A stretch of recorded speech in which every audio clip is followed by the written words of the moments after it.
स्वागत है इसके टेक्निकल क्लासेस में। तो चलिए दोस्तों, आज बात करेंगे TG2 न्यू एक्सेप्टेड क्वेश्चंस 2023 और आज का जो कि चैप्टर है वायरिंग और वायरिंग के सभी MCQ को करेंगे जो इस बार TG2 में पूछा जाएगा। तो आप लोग वीडियो में इन तक जरूर बने रहिएगा। साथ ही साथ नए हैं तो चैनल को जरूर सब्सक्राइब कर दीजिए और सेशन को जरूर शेयर कर दीजिए। और दोस्तों, आज का सबसे पहला प्रश्न दिया हुआ है, लाइट व फैन तथा पावर सब सर्किट के लिए सिंगल फेज परिपथ में निर्धारित भार डैश होता है। ठीक है ना, यानी कि देखिए क्या कह रहा है, यानी कि लाइट के लिए, ठीक है, लाइट के लिए भी हमको बताना है और प्लस में यानी कि कह रहा है पावर सर्किट के लिए भी। ठीक है, पावर सर्किट के लिए भी, पावर सर्किट के लिए भी। तो देखिए लाइट और फैन के लिए जो होता है यानी कि 800 वाट होता है। ठीक है, 800 वाट से ज़्यादा नहीं होना चाहिए। जबकि पावर सर्किट की अगर बात किया जाए तो दोस्तों यानी कि 3000 वाट से यानी कि ज़्यादा नहीं होना चाहिए। एवं इसमें यानी कि कुल जो है 10 पॉइंट यूज होता है। ठीक है, और इसमें ओनली फॉर 2 पॉइंट यूज होता है। तो आप लोग यानी कि देखिएगा क्वेश्चंस क्या पूछ रहा है, उस हिसाब से टिक कीजिएगा। तो 800 वाट और 3000 वाट ऑप्शन किसमें दिया है? एक में कह रहा है 800 वाट और 1500, तो 1500 तो नहीं होगा, 800 वाट तो होता है, तो ये तो गलत हो गया क्योंकि बी वाला पावर सर्किट को ही बताना है। बी में कह रहा है 800 वाट व यानी कि इसमें क्या दिया हुआ है 30,000 वाट, तो 30,000 वाट नहीं होगा भाई। सी में दिया हुआ है यानी कि 800 वाट और 1000 वाट। 800 वाट तो फैन का होता है लेकिन पावर का 3000 वाट होता है, 1000 वाट नहीं होता है। यानी कि 100 वाट और 3000 वाट जो दिया हुआ है ऑप्शन नंबर डी में दिया है। राइट आंसर की बात किया जाए तो ऑप्शन नंबर इसका डी सही हो जाएगा। आज का अगला प्रश्न पे बात करेंगे। आज का अगला प्रश्न दिया हुआ है, निम्न में से किस प्रकार की वायरिंग पर धुआं अम्ल क्षार का नगण्य प्रभाव है? ठीक है ना, यानी कि धुआं का भी, अम्ल का भी और क्षार का भी सबसे कम प्रभाव किस पे है वो हमको बताना है। ठीक है, तो देखिए दोस्तों, यानी कि सबसे कम यानी कि प्रवाह जो पड़ता है वो लेड, ठीक है ना, यानी कि लेड शीथ वायरिंग जो होता है। ठीक है, लेड शीथ वायरिंग जो होता है इसमें यानी कि बहुत कम पड़ता है क्योंकि इसमें यानी कि शीशा का, इसके केबल पर जो है यानी कि शीशा लेपित होता है। वो क्या करता है यानी कि अम्ल को भी यानी कि रोकता है, नमी को भी रोकता है और धुआं को भी वो रोकता है, साथ साथ क्षार को भी वो रोकता है। तो सबसे कम प्रभावित जो होगा यानी कि लेड शीथ वायरिंग होगा, जो कि ऑप्शन नंबर ए में दिया है। राइट आंसर की बात किया जाए तो ऑप्शन ए सही हो जाएगा। VI, जबकि बी में दिया हुआ है यानी कि VIR, तो VIR पे जो है यानी कि इसका प्रभाव पड़ेगा, PVC भी पर भी पड़ेगा और फ्लेक्सिबल पे भी पड़ेगा, लेकिन लेड एसिड पे यानी कि क्या होगा, लेड शीथ तो वायरिंग पे नहीं पड़ेगा। ठीक है ना, अगला प्रश्न पे चलते हैं। आज का अगला प्रश्न दिया हुआ, यांत्रिक सामर्थ्य और आग से सुरक्षा कारक महत्व है। ठीक है ना, यानी कि कौन सा है, किस प्रकार की वायरिंग को प्राथमिकता दी जानी चाहिए? ठीक है, यांत्रिक सामर्थ्य से भी और आग से भी सुरक्षा के लिए। तो दोस्तों यानी कि दोनों से सुरक्षा के लिए जो उपयोग करेंगे यानी कि कंड्यूट पाइप का उपयोग करेंगे। ठीक है, कंड्यूट पाइप का प्रयोग करेंगे। ठीक है, कंड्यूट वायरिंग जो दोस्तों किया जाता है दीवार के अंदर किया जाता है। ठीक है ना, ऑप्शन नंबर ए में कहा है लेड शीथ तो है ही, लेकिन उससे बेहतर जो है दोस्तों यानी कि कंड्यूट पाइप में जो वायरिंग किया जाता है दीवार को काट करके, ठीक है, किया जाता है, इसीलिए ये बहुत महत्वपूर्ण है। तो राइट आंसर की बात किया जाए तो ऑप्शन नंबर इसका बी सही हो जाएगा। अगला प्रश्न पे चलेंगे। आज का अगला प्रश्न दिया हुआ है, फ्यूज के फ्यूजिंग फैक्टर का अनुपात होता है, यानी कि फ्यूज का जो फ्यूजिंग फैक्टर का अनुपात होता है क्या होता है वो हमको बताना है। ऑप्शन ए में कर न्यूनतम फ्यूजिंग धारा तथा निर्धारित धारा, ठीक है भाई। बी में निर्धारित धारा तथा अधिकतम फ्यूजिंग धारा नहीं होगा, भार तथा निर्धारित धारा भी नहीं होगा, उपरोक्त में से कोई नहीं, ये तो गलत ही है क्योंकि ऑप्शन नंबर ए में दिया है यानी कि न्यूनतम फ्यूजिंग धारा तथा निर्धारित धारा, जो कि option number A right answer है इसका। अगला प्रश्न पे चलेंगे। आज का अगला प्रश्न दिया है, फर्श से लाइट की न्यूनतम दूरी होनी चाहिए, किससे कह रहा है, यानी कि फर्श से कह रहा है, समझिए यानी कि जमीन से कह रहा है। ठीक है ना, फर्श या जमीन एक ही हुआ। जमीन से अगर इसका बात किया जाए न्यूनतम दूरी जो होता है लगभग 2 यानी कि 25 मीटर होता है। ठीक है ना, इतना मीटर ये होता है, इससे कम पे यानी कि लाइट को नहीं लगाते हैं। ठीक है, तो राइट आंसर जो दिया है किसी में 1 मीटर पे नहीं लगाते, इसको लगाते हैं 2.25, जो कि ऑप्शन बी में दिया है। राइट आंसर ऑप्शन नंबर इसका बी सही हो जाएगा। अगला प्रश्न पे चलेंगे। आज का अगला प्रश्न दिया है, सिरोपरी लाइन के 2 पोल के बीच दूरी कितना होता है, यानी कि सिरोपरी का कह रहा है ना, किसका कह रहा है दोस्तों, यानी कि सिरोपरी का कह रहा है, और इसका जो होता है लगभग यानी कि 67 मीटर होता है। कितना? 67 मीटर होता है। ऑप्शन किस में दिया है? ऑप्शन नंबर सी में दिया है 67 मीटर। राइट आंसर की बात किया जाए तो ऑप्शन नंबर सी सही हो जाएगा। अगला प्रश्न पे चलेंगे। आज का अगला प्रश्न दिया हुआ है, वायरिंग में लाइट व फैन पावर वायरिंग का व्यास होना चाहिए। ठीक है, वायरिंग में कह रहा है फैन का भी और फैन कॉपर वायर का जो व्यास होना चाहिए दोस्तों, ये लगभग यानी कि ये लगभग जो है यानी कि 1 mm स्क्वायर होना चाहिए। कितना? 1 mm स्क्वायर होना चाहिए। ठीक है, ऑप्शन किस में दिया है? 1 mm square. Option number C में दिया है। राइट आंसर की बात किया जाए तो ऑप्शन नंबर इसका सी सही हो जाएगा। अगला प्रश्न पे चलेंगे। आज का अगला प्रश्न दिया हुआ है यानी कि गट्ठी की साइज निर्धारित की जाती है। ठीक है, यानी कि गट्ठी की साइज जो निर्धारित करते हैं किससे करते हैं? तो यानी कि गट्ठी का साइज जो निर्धारित किया जाता है यानी कि जो बल रहता है, ठीक है, जो बल उठाया गया है और लंबाई दोनों पे यानी कि डिपेंड है ये, और लंबाई पे भी डिपेंड है। ठीक है, लंबाई पे तो डिपेंड है ही, और व्यास, ठीक है, और सी में दिया है यानी कि उठाए गए भार व लंबाई, तो यानी कि ये दोनों पे है। ठीक है ना, दोनों पे ये डिपेंड है, तो राइट आंसर ऑप्शन नंबर इसका सी सही हो जाएगा। ओके, अगला प्रश्न पे चलेंगे। आज का अगला प्रश्न दिया हुआ है आई नियम के अनुसार कितने वर्ग मीटर फ्लोअर क्षेत्र पर रिंग परिपथ होना आवश्यक है। ठीक है ना, यानी कि कितना पे रिंग परिपथ होना आवश्यक है?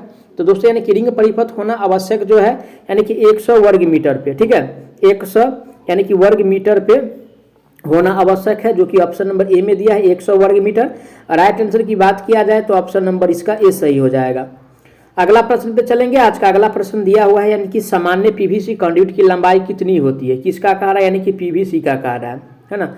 और सामान्य पीवीसी का जो ये लंबाई होता है, ठीक है, ये जो है यानी कि लगभग 3 मीटर होता है। कितना होता है? 3 मीटर होता है। ऑप्शन किस में दिया है? 3 मीटर।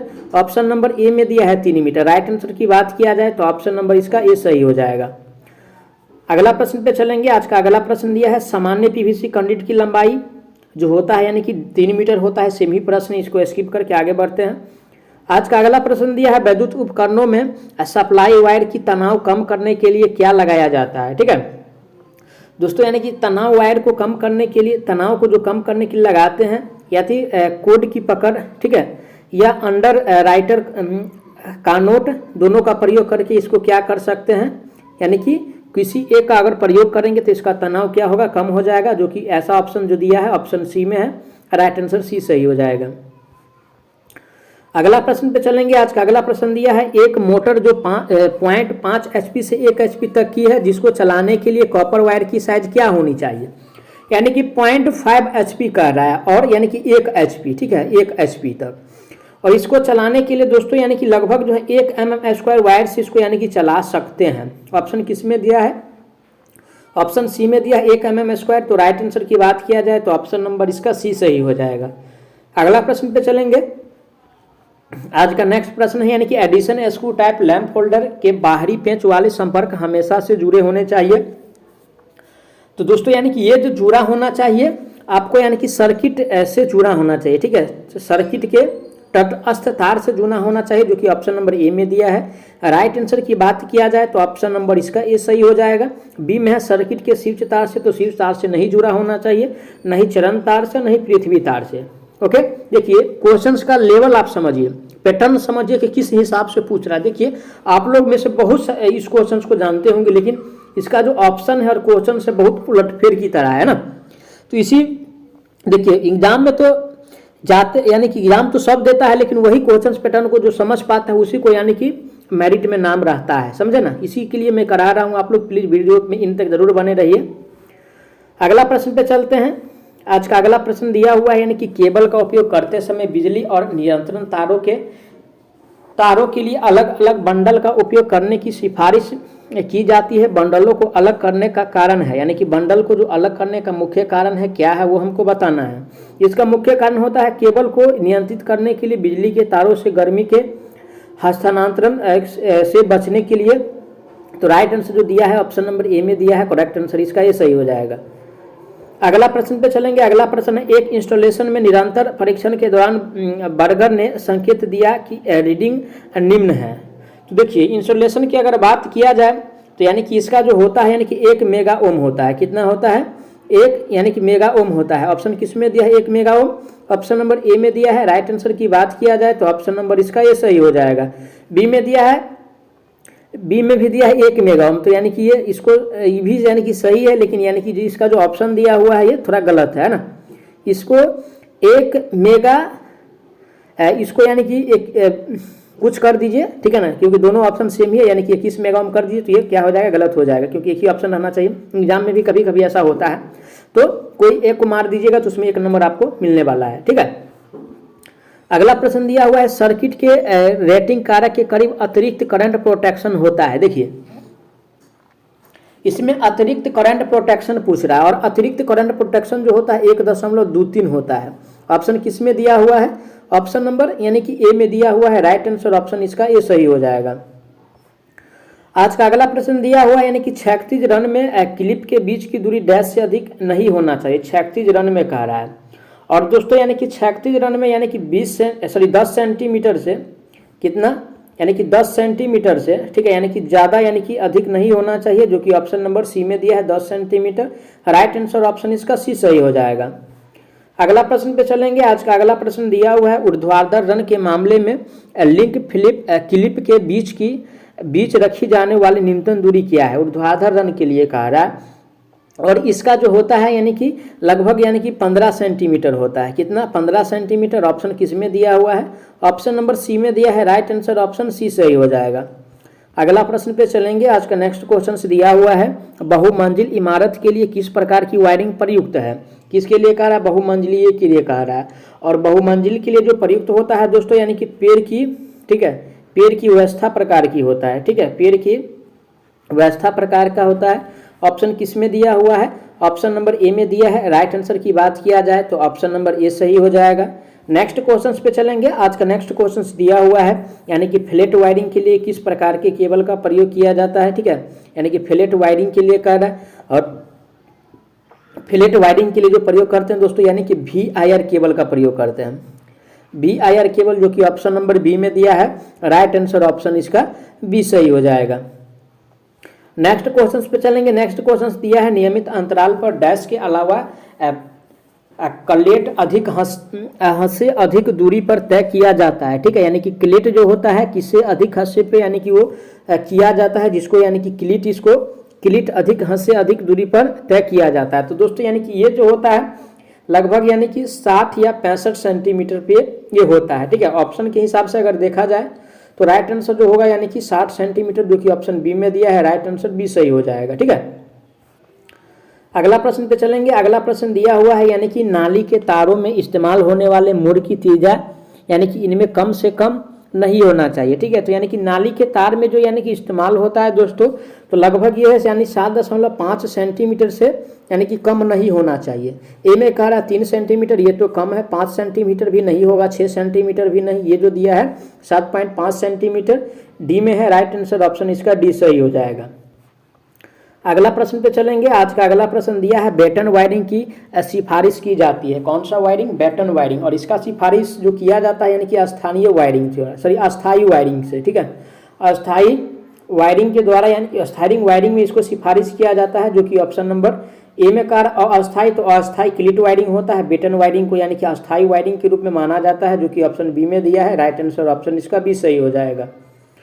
अगला प्रश्न पे चलेंगे। आज का अगला प्रश्न दिया हुआ है, यानी कि PVC पाइप सरफेस वायरिंग का मुख्य नुकसान कौन सा है, ठीक है। तो दोस्तों यानी कि इसका जो मुख्य नुकसान होता है, नमी और आग से खतरा रहता है। क्या होता है, PVC का नमी और यानी कि आग से जो है दोस्तों यानी कि खतरा रहता है, ठीक है, आग से यानी कि खतरा रहता है, ठीक है, खतरा रहता है। ऐसा ऑप्शन किस में दिया है, ऑप्शन बी में दिया है। राइट आंसर ऑप्शन इसका बी सही हो जाएगा। मैं आशा करता हूँ आप लोग सारा प्रश्न को अच्छा से समझे होंगे। अगर कोई भी प्रश्न में किसी प्रकार का डाउट हो तो आप लोग कमेंट कीजिए, आपको जवाब बहुत जल्द मिलने वाला है। तो चलिए मिलते हैं नेक्स्ट पार्ट में, तब तक के लिए जय हिंद।